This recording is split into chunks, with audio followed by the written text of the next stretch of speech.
All right, everybody, welcome back to Drafty Toons, the Drafty Quarters production animation podcast. It's a very special episode. I have with me today Trevor and Jesse. a couple relatively new people. Trevor, this is your second time on a podcast? Yeah, so I did Drafty Toons, or Drafty Quarters does whatever, Ant-Man. Listen to it. I think it's the best one.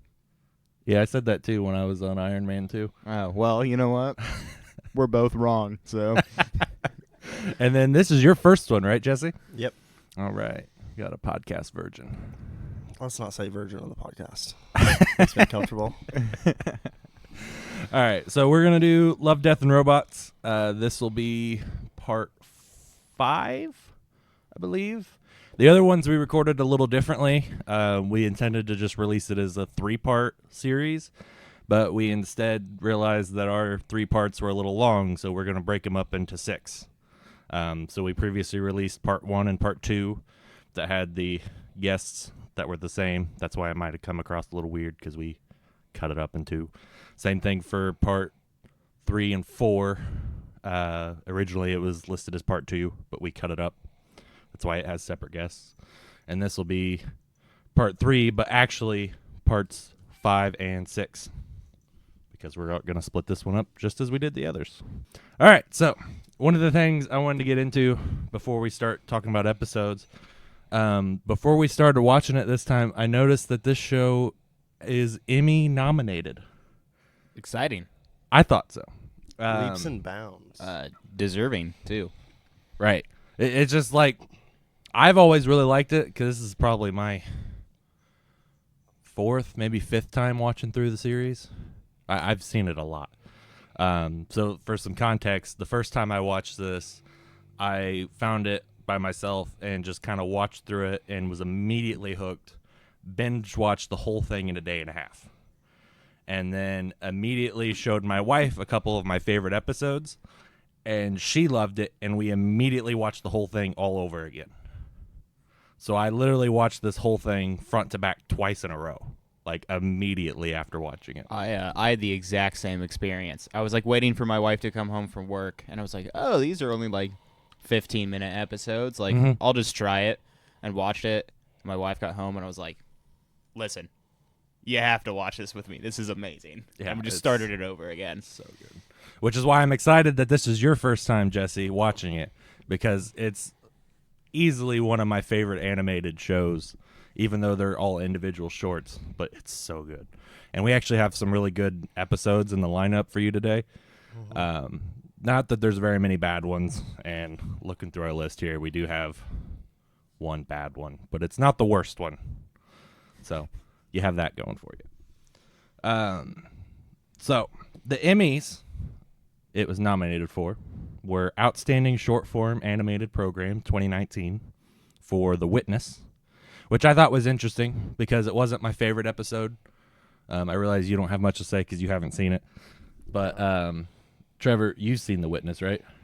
Yeah, I can't quite recall it right now. It's been a month or two, you know. I watched it like when it first came out. The Witness was the episode where the girl sees the guy murder somebody, and he's chasing her. Oh, yeah, and okay. then they go into the sex club, and then she ends up murdering the guy that chased her. And it's then like a weird time loop thing. Yeah. Oh, Yeah. It's very surreal.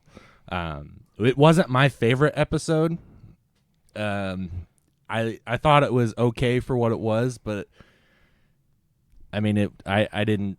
I want to say that was one of the first episodes I watched because my understanding is every viewer got it in a different order. That's correct. Right? So that was just one of like the top few on my roll. The very first one for me was where the robots are walking around and stuff. And Okay. it's like a post-apocalyptic. 3 robots. Yeah, 3 robots. And I think Witness was maybe like the second one. And honestly, at this point, I didn't know anything about it. I didn't think it was animated. I thought it was like straight up live action. I was like, that's how good it was, at least. A lot of them, yeah, especially Really photorealistic. the one we're going to start off with first. It blew my mind that it was animated. Mm-hmm. But there's only one episode in the entire anthology that's not animated. And actually, it's on our list Yeah, tonight. that's Ice Age, right? Yes, correct. That one's got Topher Grace in it. Mm. But yeah, it's really good. I love this whole series. The Witness was just kind of one of those things. It was good, and I appreciated it for what it was, but there are way better episodes in this, I thought. I think I understand its Emmy nomination, though. Yeah, you know, it's more artistic. It's got that artsy kind of multiple ways that you can look at it. There's like some philosophy in it. I understand why that's an award-nominated episode. That. Yeah. And then the second Emmy it was nominated for is Outstanding Sound Editing for a Comedy or Drama Series, Half Hour, and Animation 2019. And that was The Secret War, which, do you remember that one? Remind me. Secret War is Russian World War II soldiers, and they go into this remote village area in Russia, and they fight all the demons. Okay, yeah. And then they all die at the end, and it's, I love that episode. It's so good. It's easily the top 3 in the whole series. But yeah, I fucking love it. It's so good. I don't really remember like the sound design from it. But potentially that's good because kind of what I was taught in school was if you come out of a movie and you say, man, that was really good sound design, it was probably bad sound design because you really shouldn't have noticed it. Yeah, it's with some exceptions like the movie A Quiet Place where it's so good. Yeah, the sound design is like the entire part of it, you know? I love that movie. You know? That's like the whole point of the movie, really. Yeah. So maybe it's good I don't remember the sound design. That means it was done well. It was, from what I remember, it was done very well. They have the whole part where there's a lot of like really quiet scenes while there's a lot of action going on, and it's like almost slow mode out, and then you're just kind of watching like people die and get ripped apart. There's also a part halfway through where there's the kid that's like playing the it's not a ukulele, it's like a Russian instrument. I don't remember quite what it is. Almost looks like a lute rather. But he's like playing it in the plane, and that's like done really well as they're talking, and it's on point sound design. Definitely deserves to win if it doesn't. I don't know what it's going up against, so yeah, I don't either. All right. Well, unless you guys have anything else to say before we get started, I'm good. All right. Well, we're gonna get ready to watch Beyond the Aquila Rift. All right, so we just watched Beyond the Aquila Rift. What'd you guys think? Jesse, first impressions. It looked like a really good video game. I'm not going to lie. That is the one sentiment that has been repeated throughout this whole series, is that, especially with the Shane and Barry episode, that's the one thing I heard over and over again is, I want to play that game. I could see it. Which, to me, that game is Mass Effect. Yeah, that's what I thought. I was like, this is straight up like Commander Shepard, that's what I thought. It's so good. Trevor? Champagne tits. Champagne tits. That was one of my notes here because I thought that was a fantastic shot where she pours champagne all over her own tits. Not necessarily because of the sexual content of it, but because I just thought the animation was really, really well done. This whole episode looks fantastic. Oh, and just gorgeous. The one I even like sat back and questioned it when I first started watching it, because as it comes in, you come in on the slow pan of the ship, kind of like a Star Wars movie even, and then you come in on the front view screen, and then you come in through the glass of the main character, Tom. And that scene where he's standing there at the front of the ship looking out the glass, he looks real. Yeah, well, I actually kind of wrote down the opening spaceship shots almost looks like a model. It almost looks like they made them and they shot it as a model, almost like the original Star Wars was made. Yeah. And that's amazing. To me, where I get into that uncanny valley is the first shot of Susie, the female crew member. Okay. I think something about her, one, the males all have short hair, so you don't really get any animation in their hair. It's all stiff. It's fine. Sure. She's got short hair too, but it's a little bit longer, and it's still stiff when it shouldn't be, kind of thing. As well as her complexion is a little bit too smooth in a way. And so, yeah, to me, that's like, that just goes into like that uncanny valley, as well as her eyes were just not quite right.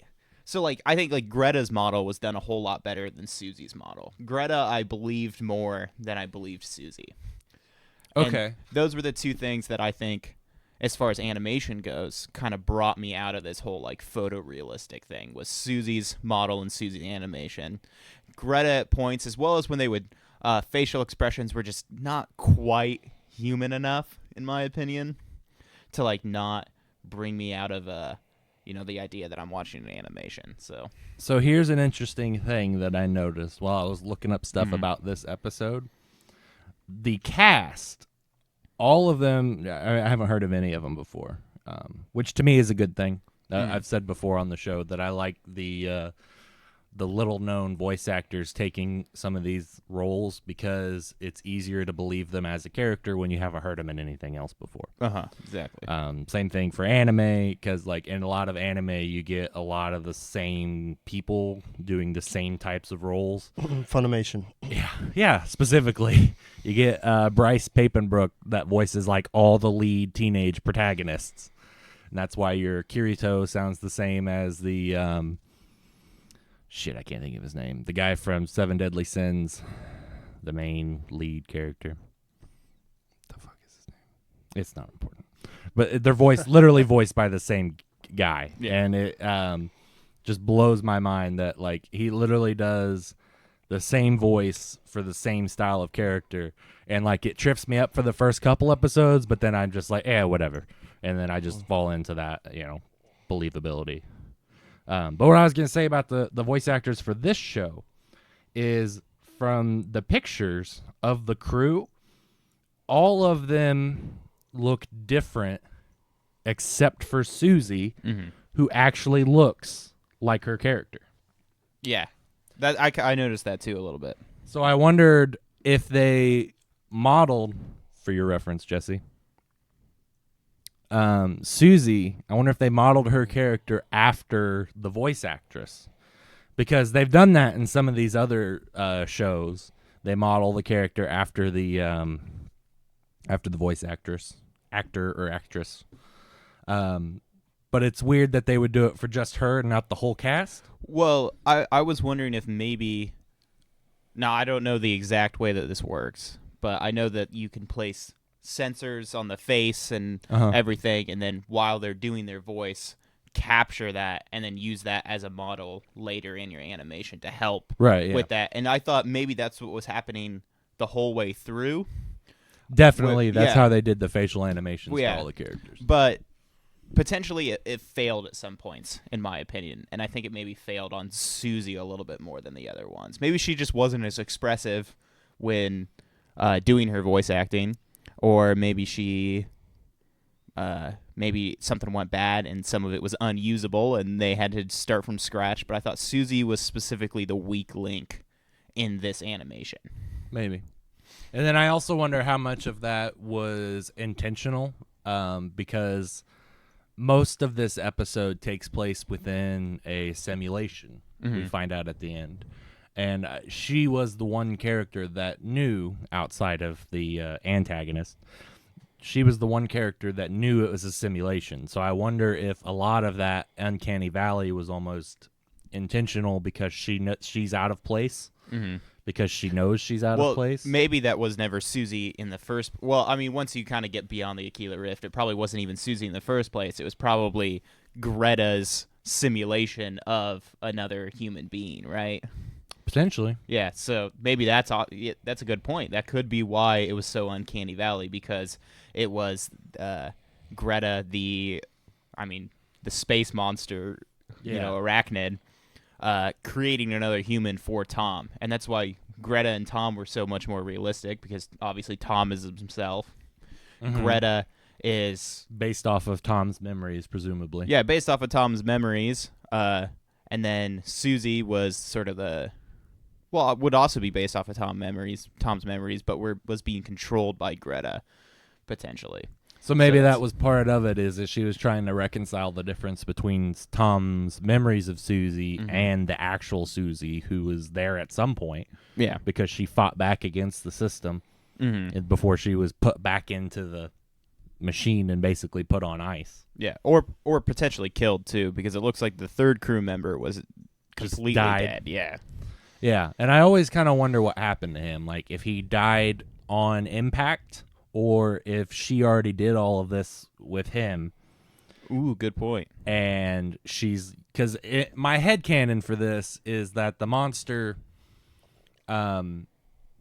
is a hive mind, because if you notice when they zoom out, there's a bunch of them crawling around. So it's a hive mind system that allows and feeds off of the people that get trapped in it, but also cares about them and tries to help support them as it feeds off of them. Because all of them look emaciated when you get out and you have the pan out and you see them in reality. All of them are emaciated and drained, and you could make the argument that that's because they're not receiving nourishment, or it's because the creature is draining them. Well, I would think the creature's draining them because the creature is obviously modeled after spiders, right? And yeah. What does a spider do? It wraps it up in its web, liquefies your insides with a venom, and then drinks it. So that would make sense that they're emaciated like that. Emaciated. Thank you for correcting me. You're welcome, buddy. Because I said emancipated, and I was like, that's not the right word. We're not doing that. So yeah, that's an interesting point, though. Yeah. I hadn't thought of comparing it to a spider, even though it is obviously very spider-like. You have any thoughts, Jesse?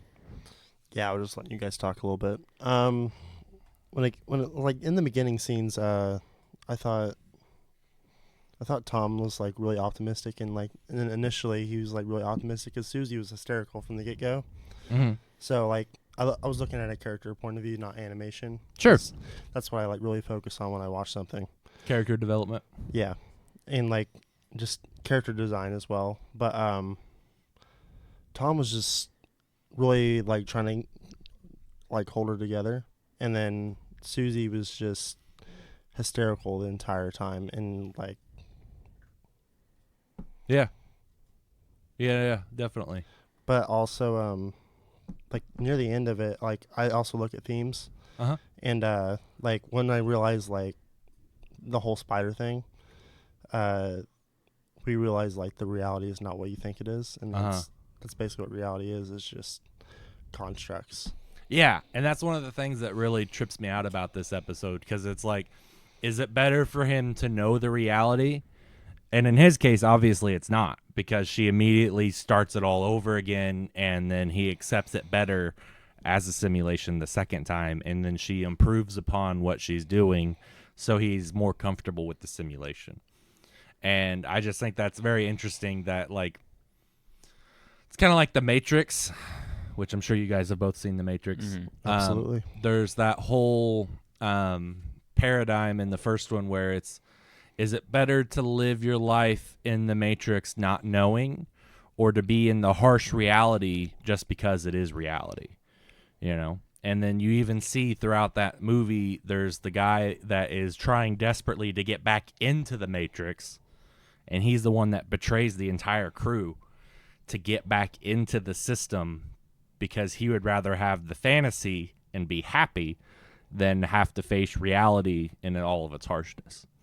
And it's a very interesting like thought process, because it's like, which would be better? Would it be better to be happy, or is it better to experience reality? Assuming that those two are opposing each other. Oh man, I'm no philosopher. Yeah, humans have been thinking about that for thousands of years, you know? Like, and it just blows my mind just to try to think about that kind of stuff, because I'm very escapist myself.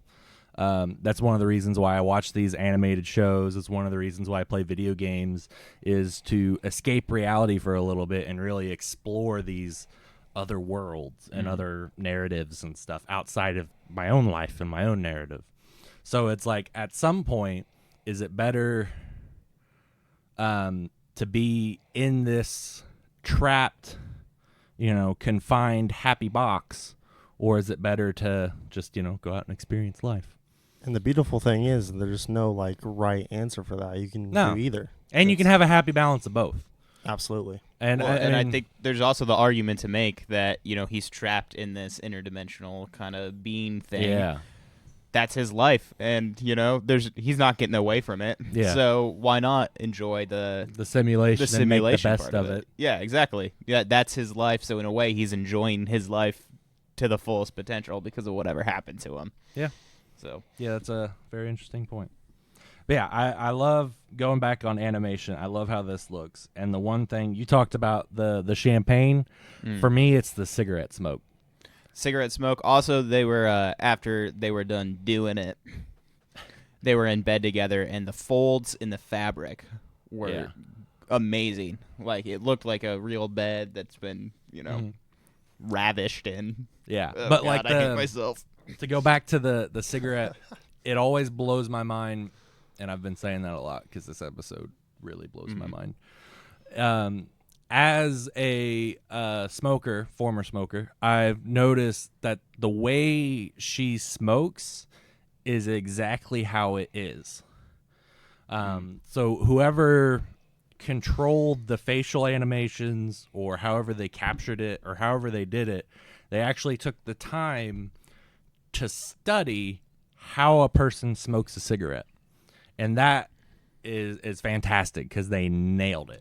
You can actually see the smoke rising up off the cigarette, and it behaves exactly like it does in real life. You can watch as she brings the cigarette to her lips. You can see her cheeks kind of suck in a little bit as she inhales the cigarette. And then she's talking, and you can actually watch the smoke come out of her mouth as she talks, but it doesn't quite finish. So after she's finished talking, she does a little and blows out the rest of the smoke. And it's all stuff that I've actually experienced in real life, and it's like, yeah, they fucking nailed it. They hit the nail on the head. It's perfect. That is exactly what that looks like. That's exactly what it feels like. There was zero uncanny valley there for me. It was just like, yeah, that's that little thing in the whole the whole episode is like, yes. And that's what set me on this episode on how good it looks. I was more bothered because all the sci-fi that I've ever read or seen tells me that smoking in an oxygen-rich environment like a space station would be a bad idea. Smoking's a bad idea in general. Well, I'm sure it doesn't matter. It's a simulation, right? It's a simulated yeah, that's also true. Right? Yeah, they're not even really smoking. Yeah, that, and then like the pores in their skin, like you can see just all that minute, the fine details, and I just love it so much. Which maybe why I didn't like Susie as much. I didn't think the pores were as well defined and stuff. Like, she just seemed washed out to me. She was, yeah, and I mean we never really got a whole lot of close-ups on her, so maybe they didn't feel the need to render in all that fine detail, and maybe that's the difference between her and the other characters. The main two, specifically Tom and Greta, we have a lot of close-ups on them, especially during that whole sex scene. And you have like a lot of close-ups on their faces and all this stuff, so you have to see that fine detail. Otherwise, it's going to look, as you said, washed out or just like painted over or whatever. And maybe they didn't take the time to render those details out on Susie because they knew they weren't going to do any close-up shots. Yeah. So it's one of those things. Maybe she's just a lesser definition model with these other higher definition models. And because of that, it just kind of suffers. It's almost like if you had like a 720p character in a 4K environment, they would stand out inherently just because they're maybe also maybe it's intentional. Maybe the whole time. Maybe even when we see them going into the Archangel Dispatch or whatever, maybe they're already in Greta's simulation at that point. And maybe Greta is a jealous bitch and doesn't want another woman more beautiful than her, and that's why she doesn't look as good.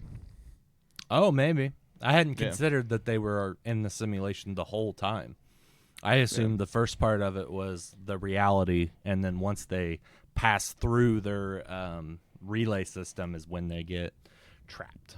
Yeah, that's what I would. I think that's probably more accurate. I'm just throwing what ifs out. So, I also really love the soundtrack to this episode. There's the song "Living in the Shadows" that they play throughout the episode, and I think it's great. I love how they interdisperse specific lyrics that match the tone of the scene. And, like, the whole thing is just, like, if you listen to the lyrics, like, as the song by itself and then compare it to the show, it all fits very within the same theme. You know, they match up thematically because it's this whole narrative of, like, is reality real?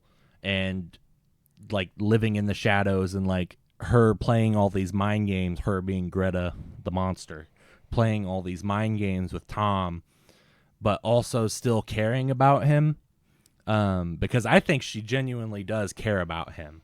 It does seem like genuine emotion to me, but it's just this interesting dynamic between the two because she's like, I want to tell you the truth, and she does tell him the truth at one point, but he can't handle it. Maybe it's not so much that she has genuine emotion, but she has a genuine interest in keeping him subdued. And then when he figures it out that it's not right and then starts to break out of it, she more or less says, okay, I have to show him the creepy Lovecraftian horror crap that's all around him. And then he will then become, like, more subdued. So what really it's not really general emotion, it's just trying to control him so he's easier to feed off of.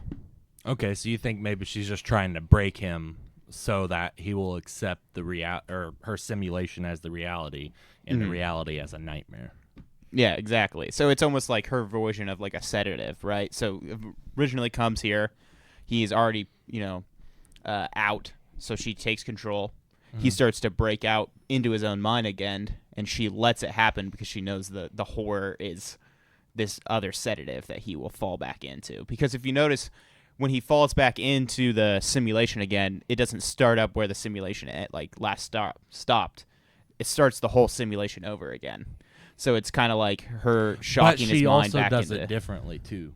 Because she doesn't wake up Susie, right? And she makes a lot of very subtle changes because it doesn't start with them, like, bringing the ship in. The ship's just already there, and the station that he wakes up in looks just slightly different. Yeah. So you can tell, like, she's like, all right, this is version 2.0, where I'm going to change things so he's more comfortable within the simulation. Yeah. And that's interesting to me that she's doing it. And in my mind, she was always doing it to make him more comfortable so he is more subdued, like you said, but also so he can die peacefully, more or less. Because I feel like she actually does have a genuine interest in keeping him happy, because this is the only social interaction outside of herself that she gets. And, like, there aren't a lot of creatures that are just completely solitary and happy with that. Most creatures require some level of social interaction. And I think it's just this creature's only social interaction is with its food. So it has to deal with this, like, complicated relationship of, I need you to stay alive long enough so I can gain sustenance off of you, but also I care about you because you're giving me sustenance, and I just want you to be happy because I don't want you to suffer, you know? It's like the people that put their dog down because it's sick, more or less. You know, you don't want to put the dog down, but you know it's in the dog's best interest to be put down. Or if you have an animal that you're raising for slaughter later, and then you don't want the animal to suffer in pain, so you do everything in your power to give it a good life, but then ultimately you have to eat, so you do what you have to do at the end. And it's just this weird dynamic of, like, playing with your food, but also it's taking care of your food. Like, I think it says in the Matrix, the very first version of the Matrix, the robots made it, like, 100% happy. They, like, took away suffering from humans. Yeah. Yeah, and humans, like, rejected that almost. Like, they had to have at least a little bit of suffering in their lives. Yeah. So it's almost the same thing that she's trying to, like, find a good balance for him. Because obviously he's going to be suffering some because he's apparently thousands of light years away from where he needed to be, and he'll never see. He'll never see anybody. Yeah, again, home. But he still needs that, like, love aspect. So that's interesting. It makes him a better dinner, more tender. Yeah, that's what I was thinking. I was thinking that happiness equals better quality. Yeah, that's what they tell me about chickens. Like, happy chickens equal better nuggies. Is that what they tell you? Yeah. Yeah, there's this episode, and then there's another one in this grouping that we're doing today that are based off of a collection of short stories by Alistair Reynolds. He's a British author. This one's from a collection of stories called Beyond the Aquila Rift, hence the title of the show, of the episode, rather. And I haven't actually read the collection, but I've been interested in it just because this is one of my favorite episodes. And then the other one, Zima Blue, is another excerpt from his collection, and that is also a really good episode. And both of these episodes are very, what I would call, cerebral. They're very thought-provoking. They cause you to kind of think about the morality of choices and the morality of just human existence in general. And I really like the way the two episodes break that down and kind of cause you to think about things from a different perspective. And we'll get into that a little bit more when we cover Zima Blue. But I just wanted to kind of bring that up for this one because if you're interested, you might check out his works, especially if you like this episode. But if you guys have any closing thoughts, did you like this episode? I thought it was fantastic. Yeah? Oh, amazing episode. Great animation, good storytelling.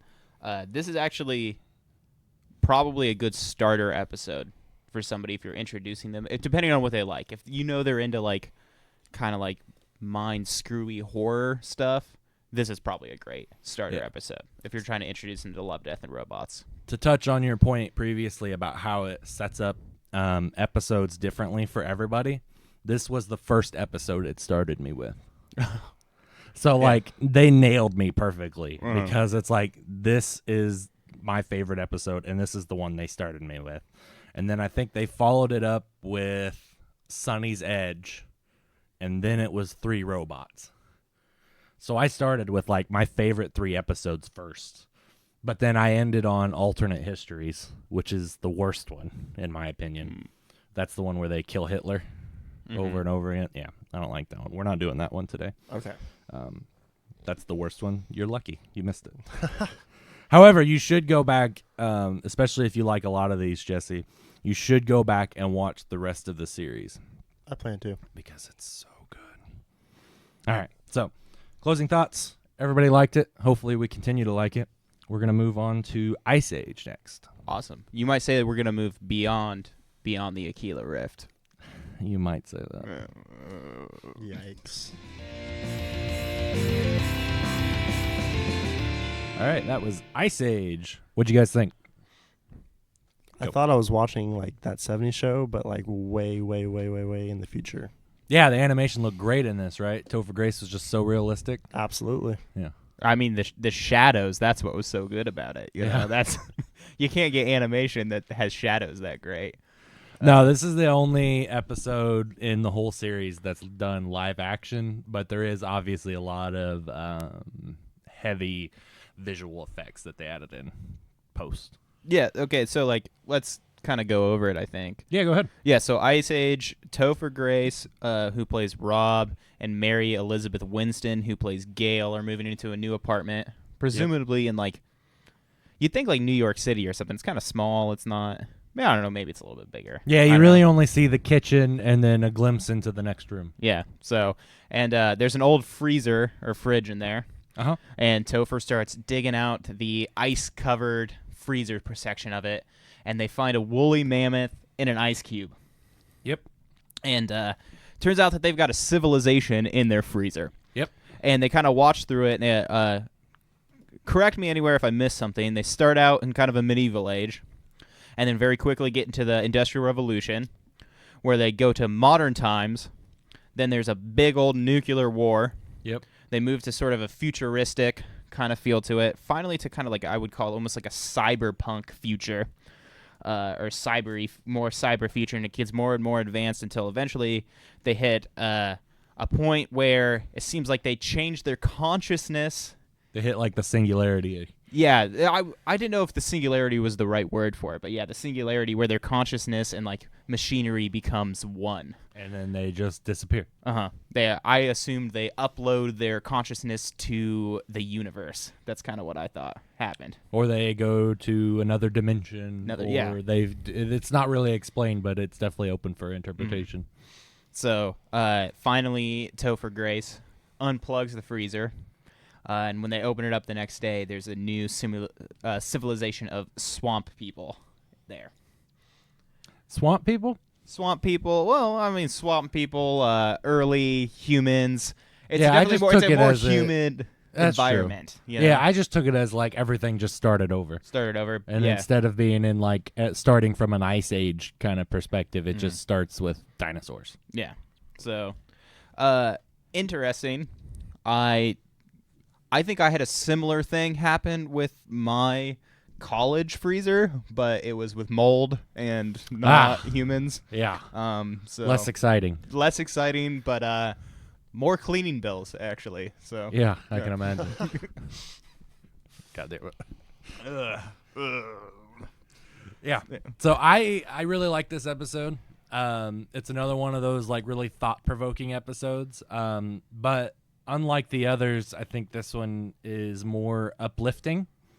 And it's basically a presentation of human existence and how human history expands across time, essentially.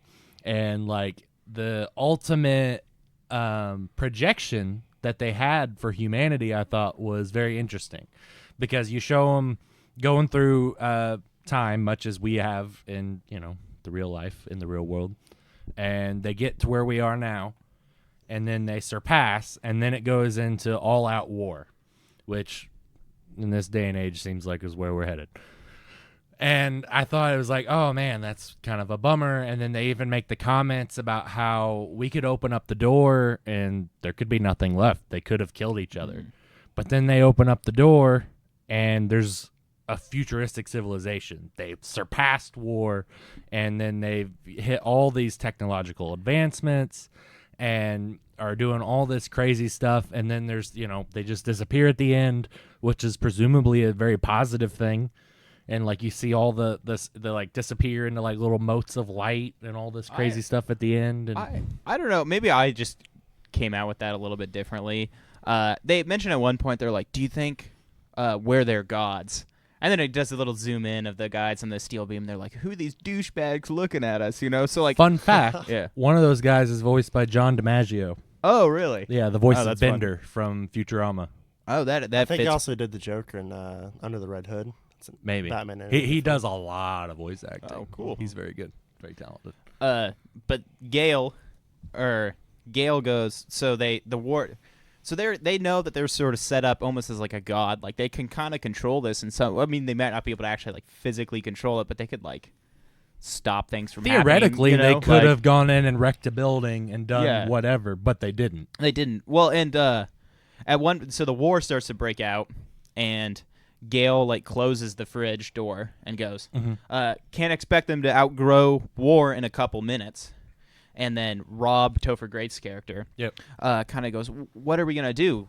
In reference to how are we going to help them? Yeah. And she just goes, order pizza. Yeah. Which to me kind of just shows this like indifference that humanity has, at least our humanity has, to like violence happening to somebody else. This was somebody else's problem. This was their problem. This was their war. We don't need to step in. We don't need to help. That's interesting that was your takeaway from it. I took it as this whole like God perspective. And I like that you said indifference, because that's the word I was going to use too. They had this distant caring. They cared, but from a distance. But then they had ultimate indifference towards whatever happened to these people. Like they cared about what happened to the civilization, and they wanted good things to happen to them, and they wanted them to succeed.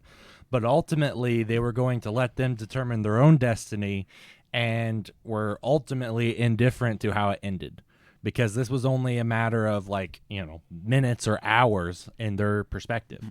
And it's this really great metaphor for like religion and God, really, if you want to take it that far. And I just thought it's this very interesting about how here they are, essentially godlike beings watching this civilization grow.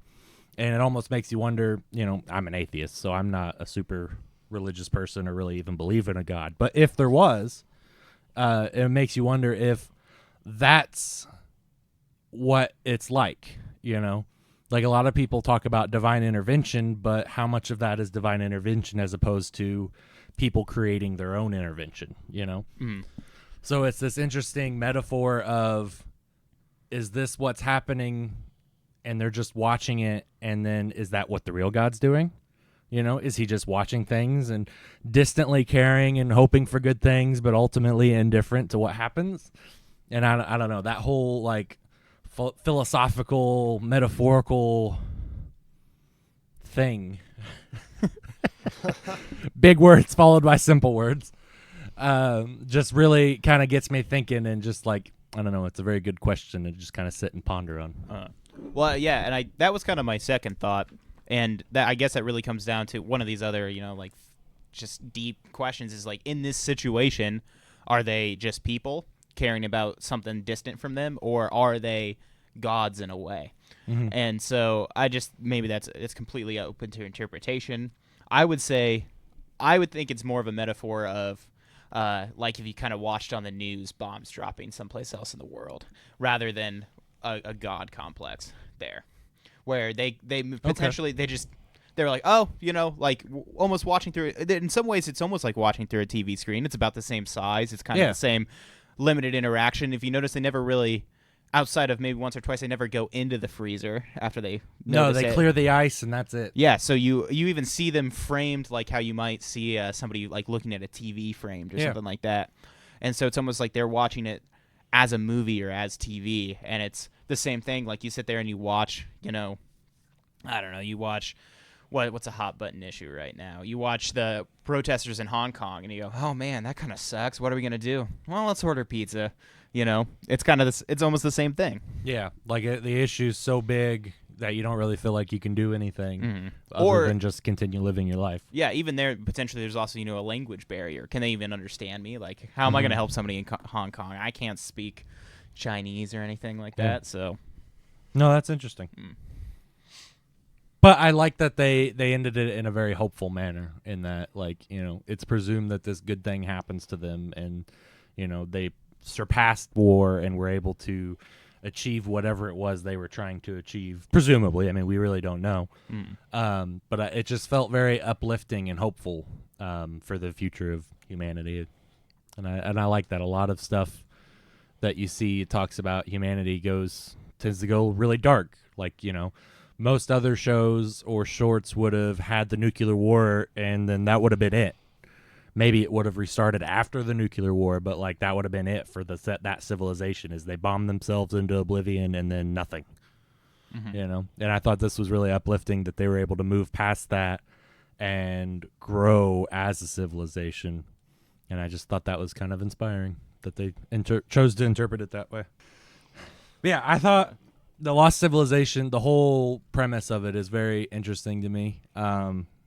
I also thought it was interesting that they were on a faster timeline than what the actual people were. Everything was moving like rapid fire, and like it even showed, like you said, in the city where they're sitting on the I-beam and they're watching, and it's like they're just still images up there. So it's like, it to the people, the Lilliputians or whatever they are, the little people in the freezer, they're watching, and then it's like, okay, that's just the people in the sky.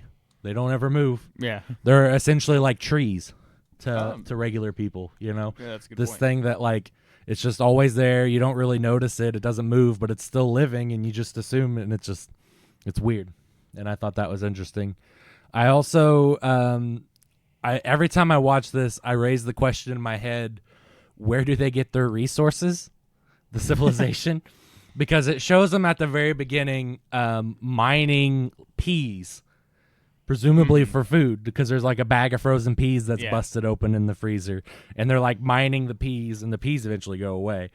But then it's like, well, where did they get the stone to build the castle? And then later, where did they get the concrete and the like all the steel, stuff to yeah. make all the stuff in there. It's like, are they like disassembling the freezer itself, or like how does that work? And I know that's not really something you're supposed to think about. It's just supposed to kind of gloss over and be like, yeah, okay. But it's just, I always like, I mean, they show them using the resources in the freezer with the peas, but then where do they get the other stuff? How do they make the other stuff? I honestly didn't realize those were peas. I thought they were frozen grapes. And I mean, I guess they could have Yeah. been. I just assumed they were peas. I used to work in like a restaurant, and some of the employees would freeze grapes to like have as a snack throughout the day. Yeah, it's tasty, delicious. Yeah, I mean, I understand, but also I was the one that had to sweep and mop the freezer, and so the amount of frozen fucking peas that I found on the floor, frozen grapes. See, I'm already all confused. Was too many, and I hated them for it. So that's funny. Yeah, and then I also liked how after they've de-thawed the freezer, they come back and it's the dinosaur civilization, and you can see like the giant broccoli floret in the background. And I didn't even notice that. Yeah, that's there's awesome. like a giant broccoli just like laying like a fallen tree in the background, and there's some other like food remnants you can tell that were like thawed out when they. I'm gonna have to watch this again because I feel like I missed a lot of little details that you picked up on. There's a lot of good stuff. You can also watch like as they are in the modern era. If you watch the buildings. The buildings themselves change a little bit, but they change the signage on the buildings like every couple seconds. Oh, okay. Like it's just like different billboards and the advertisers swap out, or like there's like one big building in the middle, not the phallic one. We haven't got to that timeline yet. The one big building in the middle that's like the Empire State Building or their version of whatever the big skyscraper is. And it has a little circle on top of it, and you can watch it like change colors as if the building just changes owners. Kind of like the Sears Tower in Chicago is now something else. Here locally, we have Ruoff is the stage where a lot of people go for concerts, but it used to be Deer Creek originally, I think, and then it was something else, and like that just changes every few years. Yeah, like anytime somebody new buys it, they always got to slap their name on there to get the new. This is our thing now, but everybody else still calls it the whatever building, the Chrysler Building, the Sears Tower, even though it's not even owned by Sears anymore. It's owned by somebody else, and they decided to change the name to whatever. And I just thought it was interesting that they continued that theme into their short with, you can see the advertising change like consistently across all the buildings. I didn't realize there was that much little detail in the cityscapes. Yeah. So that was something that glossed over my watch here. Oh my gosh, that's cool. I just want to see the end so I can see the broccoli floret being the downed tree. That sounds awesome. Yeah, it's really good. Jesse, did you like the episode? Yeah, I thought it was an interesting view on the human race, to be honest. Yeah? Yeah, I really like it too. Positive thoughts, Trevor? This not my favorite episode, I'll be honest. Really? Yeah, maybe I didn't feel that the Topher Grace and Mary Elizabeth Winston had the greatest performances here. I think maybe they fell a little flat in some places. As well as it was actually one of the shorter episodes at only 10 minutes and 30 seconds. Yeah. And it told the story. I think it was probably the appropriate length and told the story well. It just wasn't one that I was really captivated by the whole time. That's fair. Yeah. I wouldn't mark this in my top 5, but I definitely like it a lot. I think it gives me a lot of hope, and it gives me a lot of good feelings, and I like watching the world building of these little people. Well, and potentially I thought the ending was a little bit darker than you did because I mean, as it gets to the futuristic civilization, first it kind of looks like utopia, kind of everything. It looks a little bit brighter, looks better, and then it starts to get really dark. It starts to this big monolithic figure is built in the very center, and then everything is kind of connected to it. It almost looks like horror-ish, really. And then that turns into some sort of gateway. I think what they were doing is, like you said, the kind of the singularity, uploading their consciousness. But also you stop seeing, once it starts becoming monolithic, you stop seeing individual people, too. as far as I can It's tell. more about the structures, Yeah. and then there's the occasional thing flying between the structures, but that's about it. Yeah. So to me, it looked darker and more horror-ish. Like, why are they trying to escape? What's happening? Potentially the war. Potentially the bad guys won the war. Potentially robots won the war. Like, we don't really know. So I'm thinking maybe the ending wasn't necessarily as happy as it should have been. Like, they were trying to escape for some reason. Okay. So That's an interesting interpretation of it. I never would have thought to look at it that way. I always think of it as like, oh, yeah, they achieved their goal and they did this happy thing. But I'm a pretty upbeat person in general. At least I try to be. So it's like I always try to look on the bright side of things. So it's like, yeah, they did the thing. They did it. Good for them. And you're like, nah, they wanted to get away from some scary shit. Yeah, well, I mean, they turned into the scary shit to begin with. Like, it was looking real. It was almost looking like some of like in the Matrix and stuff, like some of the robot kind of structures where it's all dark. And, Yeah. No, like, that's a good point. So I was like, oh, this doesn't look great. Yeah. All right. Well, anybody have any closing thoughts on Ice Age? Jesse? Oh, I noticed one thing. When like it blew up in his face, it looked like orange face. Linda did like the POTUS, and it was funny. That was like the one part I was like, oh, okay, I get it. I just took that as like sunburn or like radiation burn because like he's even like, I'm blinded and stuff. It's like I thought that was a neat effect that they did. Trevor? I can understand the POTUS. Yeah. All right. Well, if that's all we have for Ice Age, I think we're ready to move on to the next episode, which is When the Yogurt Took Over. All right. That was When the Yogurt Took Over. First thoughts. Go. Interesting animation style. Yeah? Thought so? Mm-hmm. I think it's the tone versus the animation style. So the animation style is very like kids animation. Like you would almost expect to see some of that. Well, other than like the people with like their tits out and stuff. No, Yeah. but the Like- style itself is very juvenile and simplistic. But what they do with it is more mature. Yeah, exactly. So it almost looks like something that it's a style that could be reproduced easily every week, which would lead itself into sort of like a children's show. Yeah. Which I also think the narrator was I don't know the actor's name, but it He's was the Brain. The Brain from Pinky and the Brain. Yeah. Yeah, his So- name is, hold on, I had it on my phone. Maurice. Yeah, Maurice LaMarche, I believe. Uh-huh. Which, so even the voice acting reminded me of a cartoon, like watching a cartoon as a kid, as well as the whole idea is that humans were just randomly experimenting, like they do sometimes, and grafted a super intelligent bacteria to the bacteria that helped make yogurt. Correct. And the scientist accidentally used some of that to make his own homemade yogurt and accidentally made it sentient. Yep. Which is a silly concept to begin with, right? Absolutely ridiculous. Ridiculous. But the sentient yogurt solves all of humanity's problems and takes over.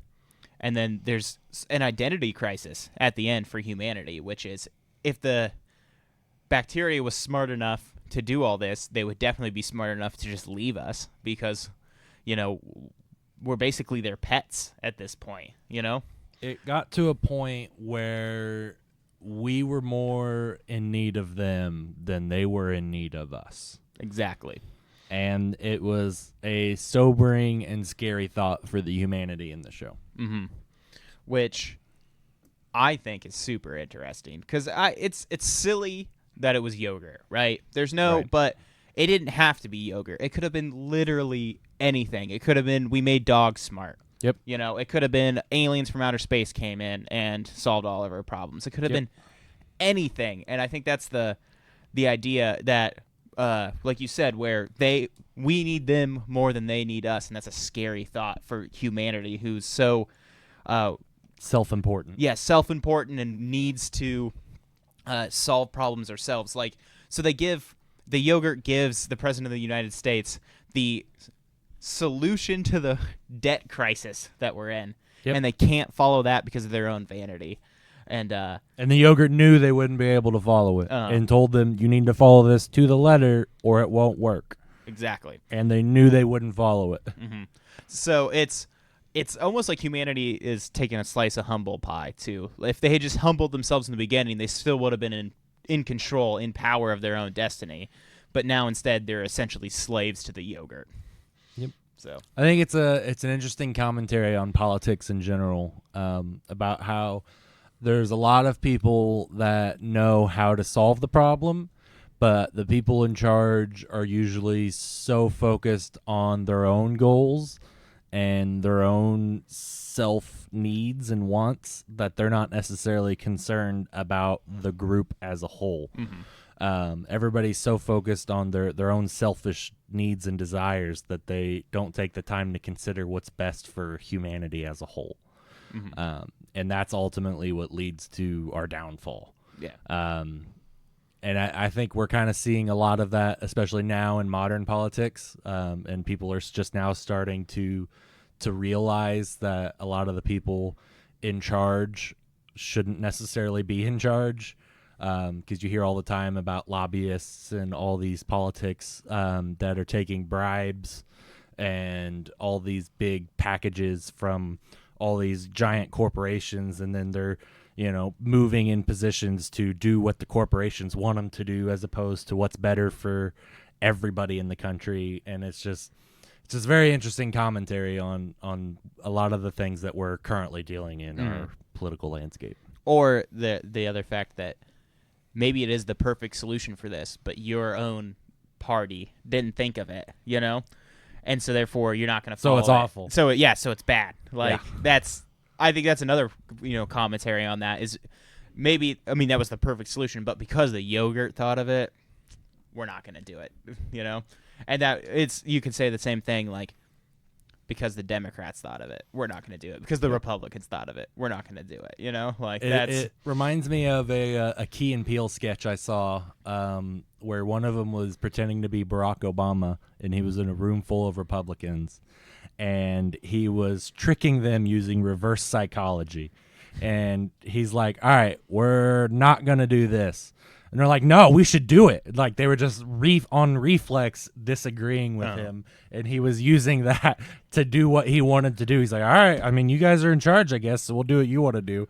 And you could tell throughout the sketch, they were slowly realizing what was happening. And they're like, wait a second, this goes against our beliefs, but we have to disagree with you. And so it was like this very funny sketch and a little too real all at the same time. Yeah. So sentient yogurt 1, humanity 0. That's what I've learned. Yeah. Jesse, you have any thoughts? What I took away from this is that humans absolutely will never listen. Yeah. Yeah, that's a good point. That's very true. Especially not to sentient yogurt. Did you notice that in Ohio they had a frozen yogurt salesman? I didn't. Yeah. I didn't catch that. He was pushing a cart that said frozen yogurt on it, and I was like, oh, that's funny. So apparently they're still eating yogurt, just not the sentient yogurt. Yeah, that's so weird. You think they would get rid of that? Also, I think if I was the scientist who accidentally made the sentient yogurt, I would eat it. Just eat it straight up, even though it's sentient? Or I'd throw it away, I'm not telling anybody about that. I would why be is too this talking to me? Yeah, what the fuck did I smoke? Well, and if you notice, the scientist got super drunk the night before too, and passed out with a bottle of vodka. I already stole this from the lab. I don't want anybody knowing that. I'm hungover. My yogurt's talking to me. Yeah. I don't care. It solved fusion. I'm hungry as fuck. No, I actually have a greater appreciation for this episode watching it several times over. When I first watched it, this was my second least favorite episode. The only episode I did not like worse than this was the alternate histories with the Hitler. I that was my least favorite episode in the whole anthology. And this one was a close second to that, my first watch through. I just thought it was a silly and dumb premise, but looking at it through the lens of a political commentary, it's oh, okay, this is actually kind of smart and sad all at the same time. Well, and I think in these anthology series, sometimes you need this comic relief episode. Sometimes you need it to be a little bit less serious tone. even though when you kind of delve into it, it's like, oh, this is kind of serious still, you know? Yeah, it's really deep, even though it like if you can look at it as a shallow and it's like, oh, okay, it's just yogurt taking over the world. But then when you actually delve into it and explore the themes that they're talking about, it's like, oh, okay, there's a lot more to this. It's less of like a bowl of yogurt and more of like a parfait. With yeah, layers. you're sending messages and stuff. Yeah. Yeah. Hey. God damn it. This might be your last episode. But I like it better now that I've seen it a few times. What are your thoughts? Like it? Dislike it, Jesse? I'm indifferent to it. Indifferent. Mhm. That's a good way to describe it. Trevor? Definitely like it. Yeah? Lots of fun. I mean, it's short. I think if it had been dragged on a little bit longer, it would have been a not great. But it told the story succinctly and kept the tone well throughout the entire episode. The animation was not my favorite style, but drove the point in. Oh, it was almost kind of like a video that you might show kids like in school. Like, here is the short history of the yogurt uprising. You know? Yeah. Like, Yeah, maybe don't show this to kids, though.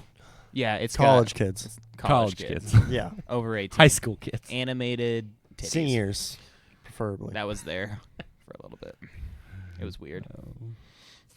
Yeah, I think that might have been one of the reasons why I actually didn't like it at first, because a running theme throughout the whole Drafty Toons show is that I'm very judgmental of animation styles, and I can recognize when something is done well, but I just think it's ugly. So this is an example of that. They did very well in what they were trying to accomplish, but I personally do not care for the animation style. I think it's kind of ugly.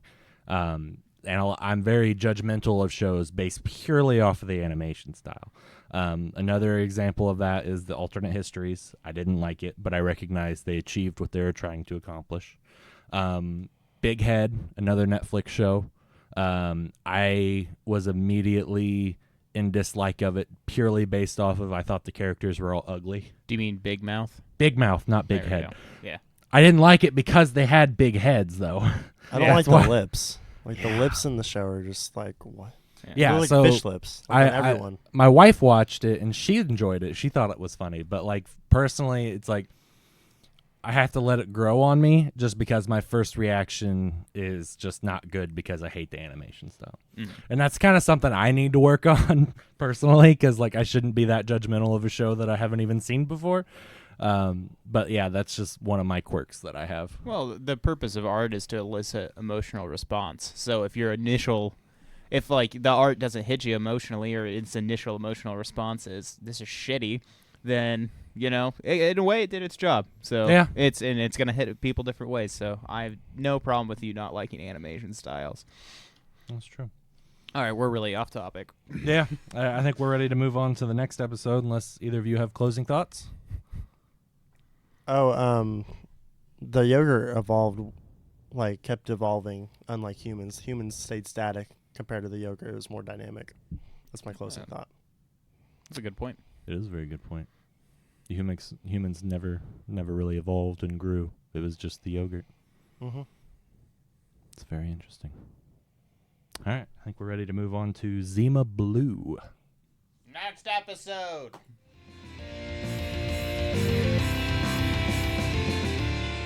All right, guys, that was the end of part 1 of part 3, a.k.a. part 5 of Love, Death, and Robots. Please join us next time for part 2 of part 3, a.k.a. part 6. Hope you enjoyed it. That's all, folks.